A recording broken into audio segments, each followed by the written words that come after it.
at your online and offline sales and marketing process, when you have both of those issues going on at the same time in your business, and you're trying to adapt technology as a way to be more effective,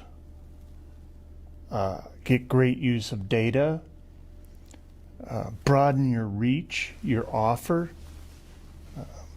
have more opportunity, take on competition, all of these issues that every business deals with.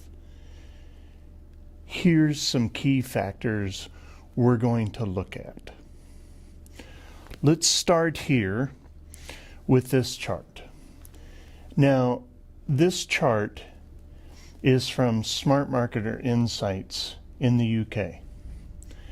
And it's one of my favorite charts I've ever used in my 3 decades of teaching, training, and doing sales, marketing, developing people and businesses and growing them. To the point that we at Viral Solutions regularly use this chart and have for many, many, many years to evaluate the way we do business, the way our clients do business, and the way we evaluate our prospective customer when they approach us to try and help. So one of the first things we take a look at is the business owners and decision makers in the C-suite. What's their approach? What kind of a strategy do they have? How prioritized in it? How defined is the vision?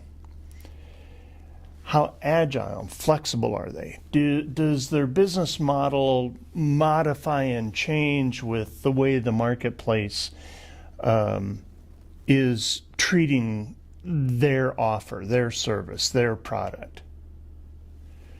Next, we take a look at how do they measure their performance? How do they know whether they're hitting the mark, whether they have room to improve or not? Is it volume-based, quality-based, weighted attributions? Do they use lifetime values?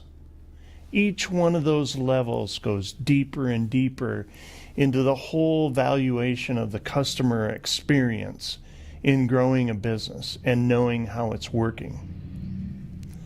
Next, we evaluate the management buy-in. Is it limited?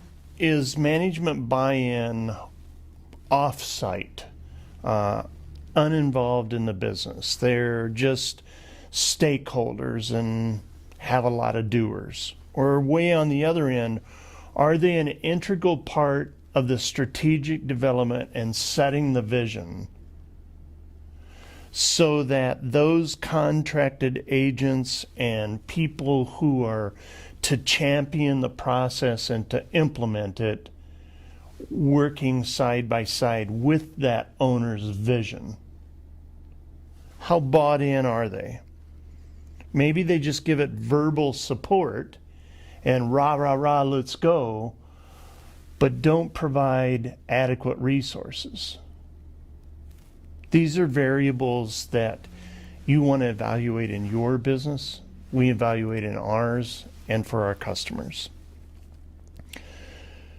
What about resourcing and structure? We're talking about core skills here to put together a great strategic sales and marketing process.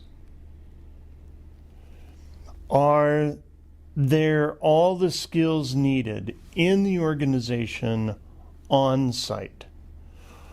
Does some of that need to be farmed out to a third party? Do they use a mix of that? How centralized are all the decisions made for what is a core skill, what isn't a core skill, who has it, who doesn't, where do we go get it? When you get a blend of all of that going on, that's when you really get a great sales and marketing plan. And that's because your third-party outsiders are removed from the emotional decisions of the bottom line in the company. Now, you may say, hey, I want my third party. I get that. You're right. But when you're a stakeholder and when you're an owner or you're an employee, it's just different than when you're a third party. And you want both so that your structure, your resources, your culture can be both subjective and objective. You want both of these things happening. What about the data? What about the infrastructure of all of that? Do you have a database? How in-depth is it? How segmented is it? How flexible is it to adapt to changes in your business and the marketplace? Is it integrated with your payroll, your HR? Is it integrated with your e-commerce? Is it integrated with your point of sale? Do your salespeople that are out in the field be able to access it? Your inbound and outbound phone calling team or social media team, can they access it?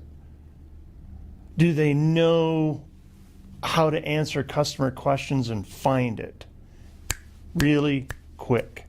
Is it built into your website?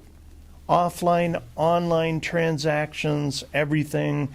You've maybe got a website going on. Maybe you're at a seminar, a conference, and you've got a booth set up. You've got salespeople on about. You have people making phone calls. You have people on social media. Can they all access the database and get the facts for the customer? Can they answer those questions? How integrated is it? If it's a bunch of separate little tools that you just buy best of breed, but they aren't all integrated, those can create what we call multi-system chaos. Definitely things to consider.